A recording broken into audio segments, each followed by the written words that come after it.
তাদের সামাজিক নিরাপত্তা নিশ্চিত করতে হবে, তাদের রাষ্ট্রীয় নিরাপত্তা নিশ্চিত করতে হবে, তাদের পারিবারিক মর্যাদা এবং নিরাপত্তা নিশ্চিত করতে হবে। তারা চায় নারীরা অন্দরমহলে বন্দী থাকুক। কর্মঘণ্টা কমিয়ে দিলে নারীদের কর্মসংস্থান কমে যাবে। বর্তমানে হচ্ছে, অতীতে হয়েছে, তার কোনো কার্যকর প্রতিবাদ আমরা এখনো পর্যন্ত দেশে গড়ে তুলতে পারি নাই। কিছু কিছু আইন প্রণয়ন হয়, কোন কোন ঘটনার প্রেক্ষিতে আইন আরো কঠিন হয়, কিন্তু সেই আইনের বাস্তবায়ন সঠিকভাবে হয় না।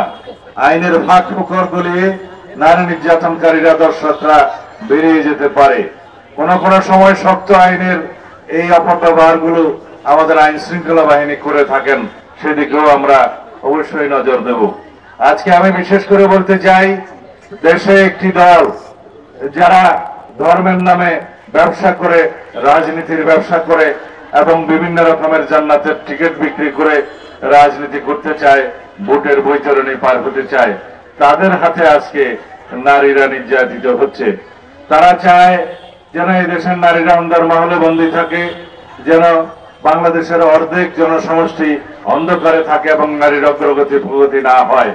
সেই জন্য তারা বলছে কর্মঘণ্টা কমিয়ে দিতে হবে, কর্মসংস্থানের জন্য যাতে কোন রকমের অসুবিধা না হয়।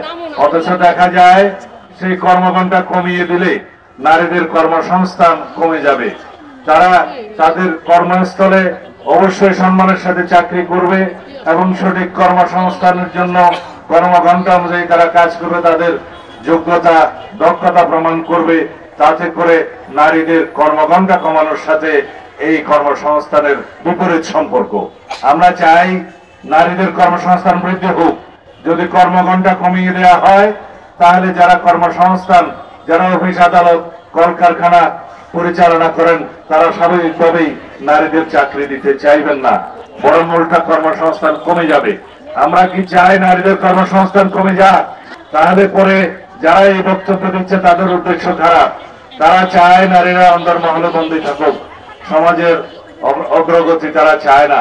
দেশের অগ্রগতি নিশ্চিত করতে গেলে বাংলাদেশের সমগ্র জনসমষ্টির যারা অর্ধেক নারী অর্ধেক পুরুষ, তাদের অগ্রগতি নিশ্চিত করতে হবে, তাদের প্রগতি নিশ্চিত করতে হবে, তাদের সামাজিক নিরাপত্তা নিশ্চিত করতে হবে, তাদের রাষ্ট্রীয় নিরাপত্তা নিশ্চিত করতে হবে, তাদের পারিবারিক মর্যাদা এবং নিরাপত্তা নিশ্চিত করতে হবে।